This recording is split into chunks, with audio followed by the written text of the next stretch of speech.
Welcome to Claire's Classes Listening Challenge. You will hear a number of different recordings and you will have to answer questions on what you hear. There will be time for you to read the instructions and questions, and you will have a chance to check your work. All the recordings will be played once only. The test is in 4 sections. At the end of the test, you will be given 10 minutes to transfer your answers to an answer sheet. Now turn to Section 1. Section 1. You will hear a conversation between the director of a childcare centre and a parent enrolling her child in the centre. First, you have some time to look at questions 1 to 6.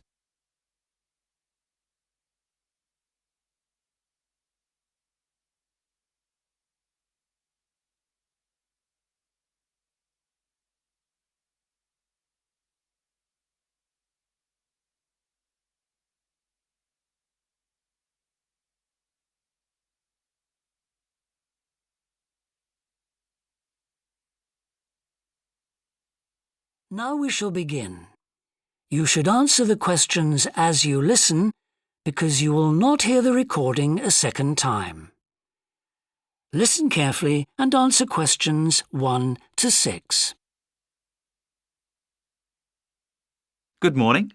Welcome to the Early Learning Childcare Centre. How may I help you? Hi, I spoke to you last week about enrolling my daughter for next year. Oh, yes. I'll just get some details from you.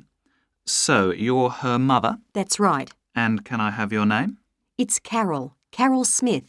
And your daughter's name? It's Kate. Now, we have several groups at the centre and we cater for children from 3 to 5 years old. How old is your daughter? She's 3 now, but she turns 4 next month. I'll put 4 down because that's how old she'll be when she starts. Fine. She's so excited about her birthday and coming to the centre. Oh, that's good to hear. And what's your address? It's 46 Wombat Road. That's W-O-M-B-A-T. Woodside 4032. And what's the phone number? Oh, it's 3345 9865. So, have you decided on the days you would like to bring your daughter here? I'd prefer Monday and Wednesday if possible. I'll check. Monday's fine, but I think the centre is already full for Wednesday. Yes. Sorry, it seems to be a very popular day. We can offer you a Thursday or a Friday as well. Oh dear. I suppose Thursday would be all right because she has swimming on Friday. OK, got that.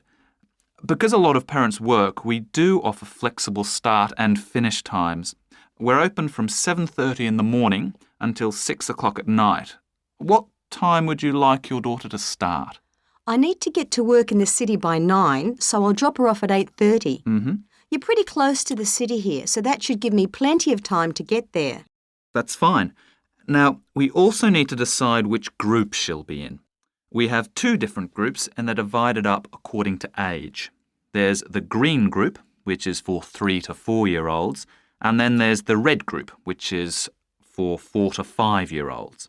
She's quite mature for her age and she can already write her name and read a little. Well, I'll put her in the red group and we can always change her to the green one if there are any problems.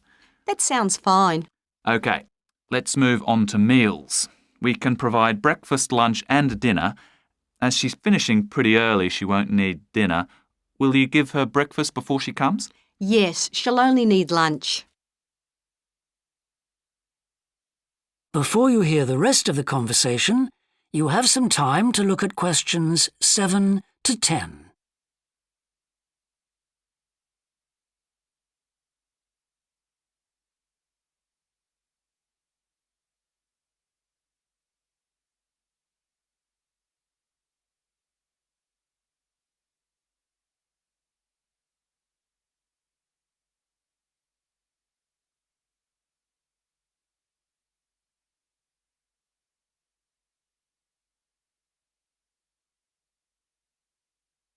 Now listen and answer questions 7 to 10. Now, does she have any medical conditions we need to know about? Does she have asthma or any hearing problems, for example? No, but she does need to wear glasses. Oh, I'll make a note of that. Yeah, she's pretty good about wearing them. She can't see much without them. Right. OK. Now, I also need emergency contact details. So what sort of information do you need? Just the name and number of a friend or family member we can contact in case we can't get hold of you at any time. OK. That'd better be my sister, Jenny Ball. Uh-huh. That's B-A-L-L. Her phone number is 33467523. Great. So she is the child's aunt? Yes, that's right. I'll make a note of that as well. Now, is there anything you'd like to ask? What about payment? How much are the fees each term? Well, for 2 days and the hours you've chosen, that will be $450 altogether. OK, and do I have to pay that now? No, we send out invoices once the children start at the centre. You can choose to pay at the end of each term, or we do offer a slightly discounted rate if you pay every month. Oh, I'll do that then. I find it easier to budget that way, and I'm not used to the term dates just yet. Good. It makes it a lot simpler for us as well. Well, that's everything. Would you like me to show you around the centre? We can go. That is the end of section 1. You now have half a minute to check your answers.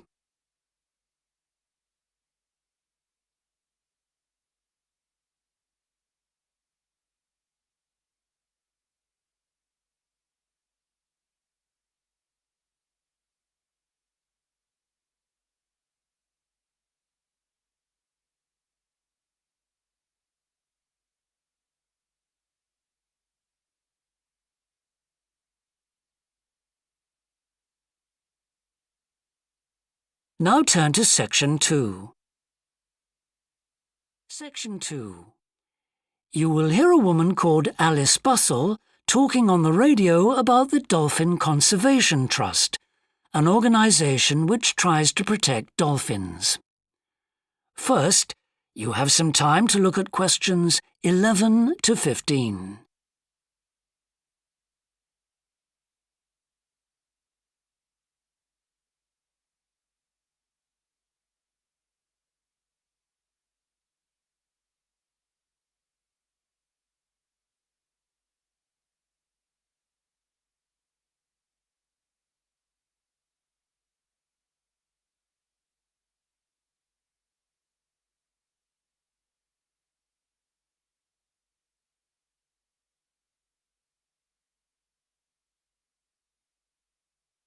Now listen carefully and answer questions 11 to 15.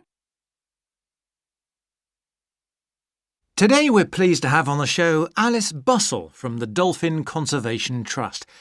Tell us about the trust, Alice. Well, obviously its purpose is to protect dolphins in seas all around the world. It tries to raise people's awareness of the problems these marine creatures are suffering because of pollution and other threats. It started 10 years ago and it's one of the fastest growing animal charities in the country, although it's still fairly small compared with the big players in animal protection. We're particularly proud of the work we do in education. Last year, we visited a huge number of schools in different parts of the country, going round to talk to children and young people aged from 5 to 18. In fact, about 35% of our members are children. Oh. The charity uses its money to support campaigns, for example, for changes in fishing policy and so forth. It hopes soon to be able to employ its first full-time biologist with dolphin expertise to monitor populations. Of course, many people give their services on a voluntary basis, and we now have volunteers working in observation, office work and other things. I should also tell you about the award we won from the Charity Commission last year for our work in education. Although it's not meant an enormous amount of money for us, it has made our activities even more widely publicised and understood. In the long term, it may not bring in extra members, but we're hoping it'll have this effect. Is it possible to see dolphins in UK waters? Yes, in several locations. And we have a big project in the east part of Scotland. This has long been a haven for dolphins because it has very little shipping. However, that may be about to change soon because oil companies want to increase exploration there. We're campaigning against this because although there'll be little pollution from oil, exploration creates a lot of underwater noise. It means the dolphins can't rest and socialise. This is how I became interested in dolphin conservation in the first place. I had never seen one, and I hadn't been particularly interested in them at school. Then I came across this story about a family of dolphins who had to leave their home in the Moray Firth because of the oil companies, and about a child who campaigned to save them. I couldn't put the book down. I was hooked. Before you hear the rest of the talk, you have some time to look at questions 16 to 20.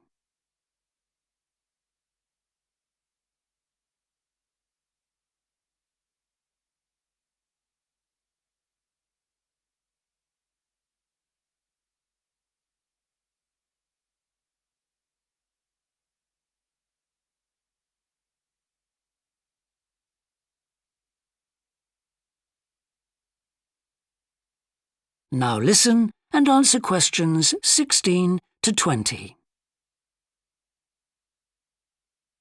I'm sure our listeners will want to find out what they can do to help. You mentioned the Adopt a Dolphin scheme. Can you tell us about that? Of course. People can choose one of our dolphins to sponsor. They receive a picture of it and news updates. I'd like to tell you about 4 which are currently being adopted by our members: Moondancer, Echo, Kiwi and Samson. Unfortunately, Echo is being rather elusive this year and hasn't yet been sighted by our observers, but we remain optimistic that he'll be out there soon. All the others have been out in force.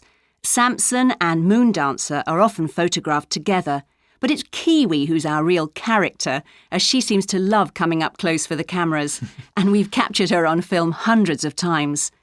They all have their own personalities. Moondancer is very elegant and curves out and into the water very smoothly, whereas Samson has a lot of energy. He's always leaping out of the water with great vigour. You'd probably expect him to be the youngest. He's not quite. That's Kiwi. But Samson's the latest of our dolphins to be chosen for the scheme. Kiwi makes a lot of noise, so we can often pick her out straight away. Echo and Moondancer are noisy too, but Moondancer's easy to find because she has a particularly large fin on her back, which makes her easy to identify. So, yes, they're all very different. Well, they sound a fascinating group. And how would you go about... That is the end of section 2.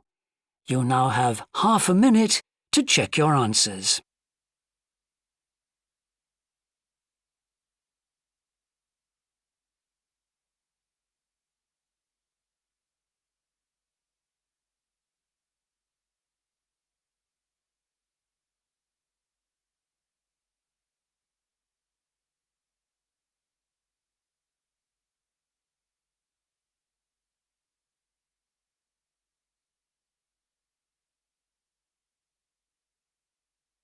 Now turn to section 3. Section 3. You will hear a student called Rob, who is in the first year of a theatre studies course, talking to another student called Mia, who's in the 4th year of the same course. First, you have some time to look at questions 21 to 25.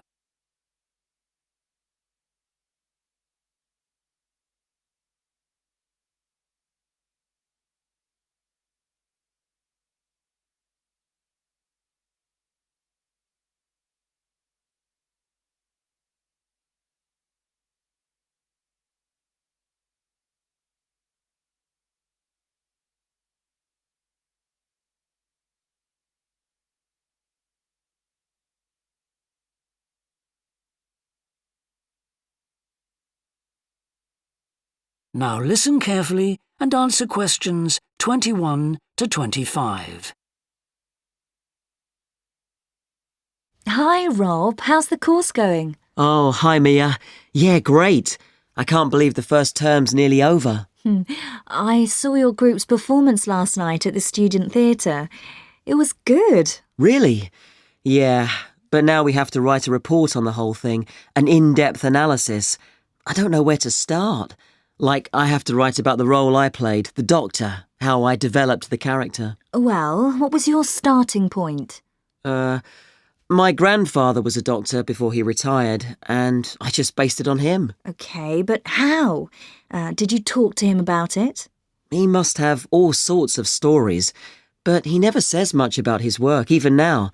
He has a sort of authority, though. So, how did you manage to capture that? I'd visualise what he must have been like in the past when he was sitting in his consulting room listening to his patients. OK, so that's what you explain in your report. Right.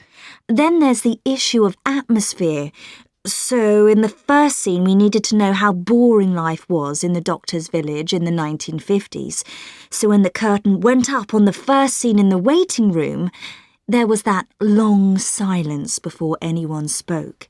And then people kept saying the same thing over and over, like, cold, isn't it? Yes, and everyone wore grey and brown and just sat in a row. Yes, all those details of the production. And I have to analyse how I functioned in the group, what I found out about myself. I know I was so frustrated at times when we couldn't agree. Yes. So did one person emerge as the leader? Sophia did. That was okay. She helped us work out exactly what to do for the production, and that made me feel better, I suppose. When you understood what needed doing? Yes. And Sophia did some research too. That was useful in developing our approach. Like what? Well, she found these articles from the 1950s about how relationships between children and their parents, or between the public and people like bank managers or the police, were shifting. Interesting. And did you have any practical problems to overcome? Well, in the final rehearsal, everything was going fine until the last scene. That's where the doctor's first patient appears on stage on his own. The one in the wheelchair? Yes, and he had this really long speech with the stage all dark except for one spotlight. And then that stuck somehow, so it was shining on the wrong side of the stage. But anyway, we got that fixed, thank goodness. Yes, it was fine on the night. Before you hear the rest of the discussion, you have some time to look at questions 26 to 30.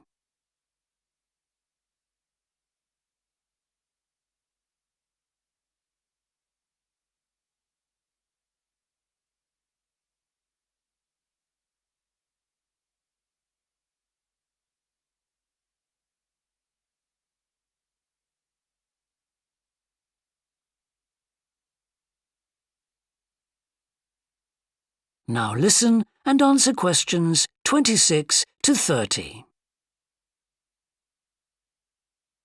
But while you're here, Mia, I wanted to ask you about the year abroad option.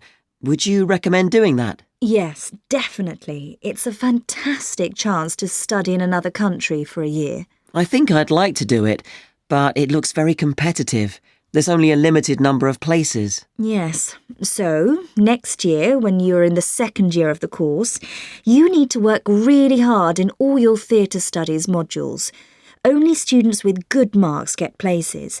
You have to prove that you know your subject really well. Right. So how did you choose where to go?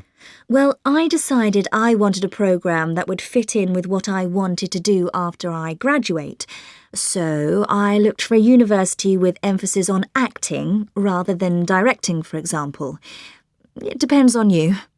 Then about 6 months before you go, you have to email the scheme coordinator with your top 3 choices.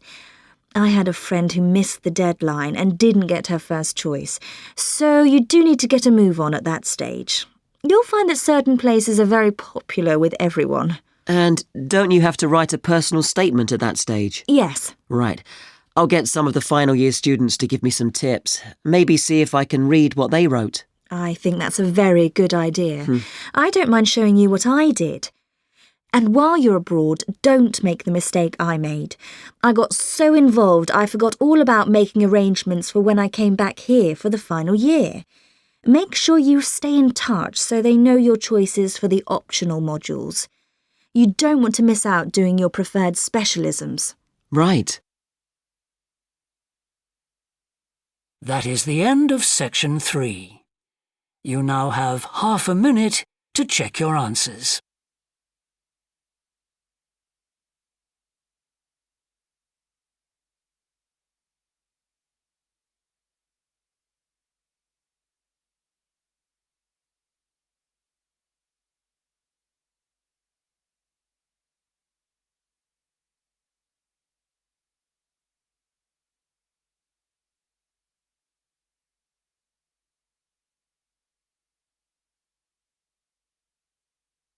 Now turn to section 4. Section 4.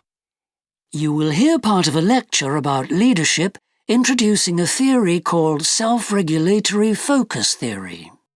First, you have some time to look at questions 31 to 40.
Now listen carefully and answer questions 31 to 40.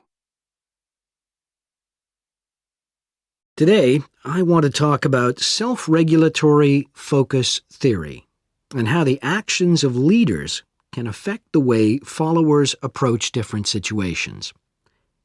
Self-regulatory focus theory is a theory developed by Torrey Higgins.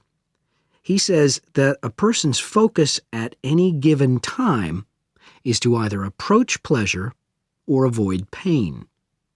These are two basic motivations that each and every one of us has, and they cause us to have different kinds of goals. Promotion goals in different life situations emphasize achievement. Prevention goals are oriented towards the avoidance of punishment. In a specific situation, our thoughts might focus more on promotion goals or more on prevention goals. The theory suggests that two factors affect which goals we are focusing on. First, there is a chronic factor. This factor is connected to a person's personality and says that each person has a basic tendency to either focus more on promotion goals or focus more on prevention goals as part of his or her personality. Second, there is a situational factor, which means that the context we are in can make us more likely to focus on one set of goals or the other. For example, we are more likely to be thinking about pleasure and to have promotion goals when we are spending time with a friend. In contrast, if we are working on an important project for our boss, we are more likely to try to avoid making mistakes and therefore have more prevention goals in our mind. Research has shown that the goals we are focusing on at a given time affect the way we think. For example, when focusing on promotion goals, people consider their ideal self, their aspirations and gains. They don't think about what they can lose, so they think in a happier mode.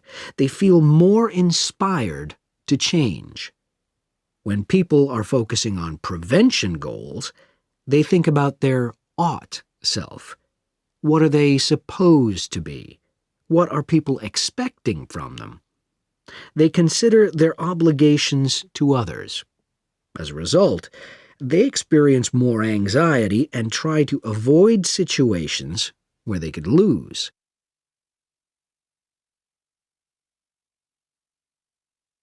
Now that I have talked about the two focuses and how they affect people, I want to look at the idea that the way leaders behave, or their style of leading, can affect the focus that followers adopt in a specific situation. In talking about leadership, we often mention transformational leaders and transactional leaders. Transformational leaders, when interacting with their followers, focus on their development. In their words and actions, transformational leaders highlight change. Their speech is passionate and conveys a definitive vision. All of these things can encourage followers to think about what could be. In other words, they inspire a promotion focus in their followers.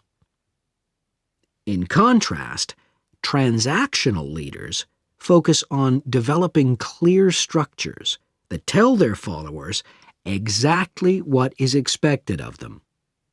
While they do explain the rewards people will get for following orders, they emphasize more how a follower will be punished, or that a follower won't get rewarded if his or her behavior doesn't change. In short, they emphasize the consequences of making a mistake. This emphasis will clearly lead followers to focus on avoiding punishment and problems. This is clearly a prevention focus. In conclusion, it is important to understand that one focus is not necessarily better than the other one. For a designer who works in a field where a lot of innovation is needed, a promotion focus is probably better. In contrast, a prevention focus, which causes people to work more cautiously and produce higher quality work, might be very appropriate for a job like a surgeon, for example. The main point of the research, though, is that the actions of leaders can greatly influence whether people approach a situation with more of a promotion focus or more of a prevention focus.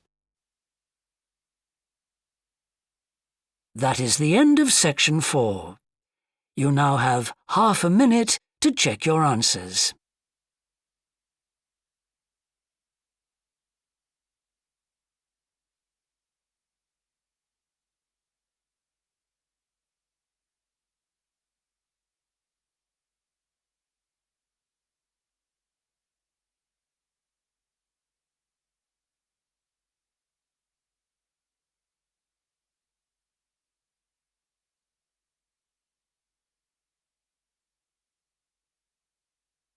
That is the end of the listening test. In the IELTS test, you would now have 10 minutes to transfer your answers to the answer sheet.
That is the end of the listening test.